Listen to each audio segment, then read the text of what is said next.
નમસ્કાર દર્શક મિત્રો, હું છું રૂપલ વણેચિયા. સંપૂર્ણ ન્યૂઝમાં આપનું સ્વાગત છે. પાલનપુર ધનિયાણા ચોકડીથી રતનપુરા જતા માર્ગ ઉપર વચ્ચેના ભાગે સામાન્ય વરસાદમાં પણ પાણી ભરાઈ જતું હોવાથી લોકોએ તેમજ વાહન ચાલકોને ભારે મુશ્કેલીનો સામનો કરવો પડતો હતો. જેથી અત્યારે રોડને ઊંચો કરવાની કામગીરી શરૂ કરી પ્રશ્નોનો કાયમી ઉકેલ લાવવાની કામગીરી શરૂ કરાઈ છે. પાલનપુર ધનિયાણા ચોકડીથી રતનપુર તરફ જતા માર્ગ ઉપર વચ્ચેના ભાગે રોડ નીચાણવાળો હોવાના કારણે સામાન્ય વરસાદમાં પણ માર્ગ ઉપર પાણી ભરાઈ જતું હતું, જેના કારણે લોકોને ભારે મુશ્કેલીનો સામનો કરવો પડતો હતો. તેમજ રોડ ઉપરથી ચાલવું પણ મુશ્કેલ બનતું હતું. આ બાબતે અવારનવાર રજૂઆતો કરવા છતાં કોઈ ઉકેલ આવ્યો ન હતો.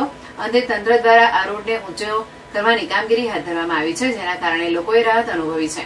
જોકે લોકોનું કહેવું છે કે આ કામગીરી ચોમાસા પહેલા કરવાની જરૂર હતી, તો આ પ્રશ્નનો અત્યાર સુધીમાં ઉકેલ આવી ગયો હોત. પરંતુ ચોમાસું શરૂ થઈ ગયું છે અને તંત્રએ કામગીરી પણ શરૂ કરી છે, જેથી આ કામગીરી ઝડપથી પૂરી કરવામાં આવે તેવી માંગ ઉઠી રહી છે. હાઈવે રતનપુર નજીક પાણીની આ સમસ્યા ખાસા વર્ષોથી હતી.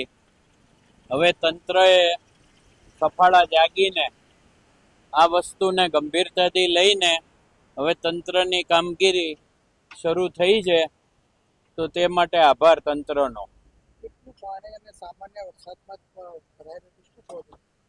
ભવિષ્યની અંદર પહેલાં આની અંદર લગભગ ગાડીઓ ડૂબતી હતી, કેટલાય બાળકો અને સ્ત્રીઓ અને ખૂબ જ થતા હતા હેરાન. લોકોની જાનહાનિનો પણ પ્રશ્ન હતો અને હવે આ પ્રશ્ન સોલ્વ થઈ રહ્યો હોય તેવું લાગે છે. માટે તંત્રનો ખૂબ ખૂબ આભાર અને ફ્યુચરની અંદર પણ ધ્યાન રાખે આવી રીતે, તો તેમનો ખૂબ આભાર. કીર્તિભાઈ મેવાડા, જગાડાનો વતની. લગભગ આજથી હું 2-3 મહિનાથી અહીંયા ચાલુ છું, પણ આ ખાડો દર વખત ભરાઈ રહે ચોમાસાની અંદર. અને આવું લગભગ આજનું નથી, વર્ષોથી જ છે.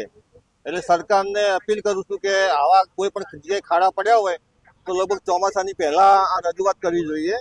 અને આટલા દિવસ સુધી સરકાર ઊંઘે છે અને પબ્લિકને આવવા જવાની બહુ તકલીફ પડે છે. એટલા માટે વાહન વ્યવહારોને જવા આવવાની બહુ તકલીફ પડે છે, એટલે આ વસ્તુ વહેલા કરવી જોઈએ.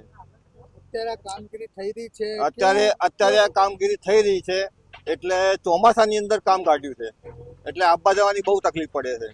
આનાથી લોકોને કેટલો રાહત થશે? રાહત એટલે હજુ તો કામ લગભગ 2-3 મહિના સુધી તો કામ આ રોડનું લેશે જ, તો સુધી તો વરસાદ આવવાનો જ છે. એટલે આને પહેલા કરવાની જરૂર હતી.